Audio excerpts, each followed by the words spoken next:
Judge, you're going to vote for us for three reasons. You're going to vote for us for post-fiat impacts, you're going to vote for us for pre-fiat impacts, and you're going to vote for us on framework because they definitionally can't possibly win this round.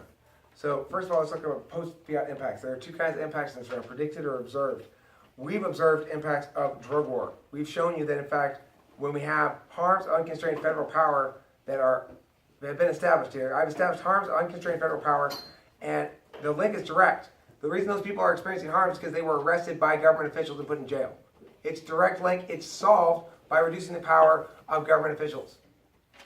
If we look at the predicted impacts, on the other hand, predicted impacts in this round are all on my opponent's side. So all of our impacts post-fiat are observed. They're the predicted. The problem they have is we've established, and they've failed to counter, that their prediction methodology is flawed. That it is just as likely to produce nuclear war as it is a chicken sandwich. There's no reason to assume their prediction is any more likely than random to occur. We've shown definitionally it must be the case because we've established that the political system in which these laws work is a chaotic, open, dynamic system. It's subject to changing rules from within the system, and thus static systemic solutions that try to isolate any specific vector within the system and deduce a solution from assuming that the system is limited to just those vectors is doomed always, always, always to fail. So we know, first of all, that we win the post-fiat impacts because ours are actually observed and established. Theirs are predicted, and we destroyed their prediction mechanism. They have no impact. So we win on post-fiat impacts. Now let's talk about pre-fiat impacts.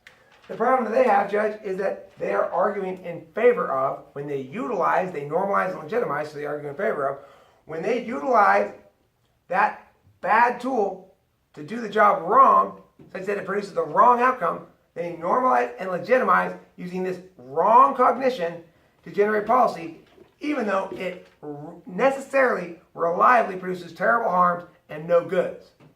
So, if I were basing my medical diagnosis of you on whether or not you had a rosy cheek or whether or not you had spiky hair or flat hair, then I might make a whole bunch of medical prescriptions, but they won't have anything to do with what's wrong with you.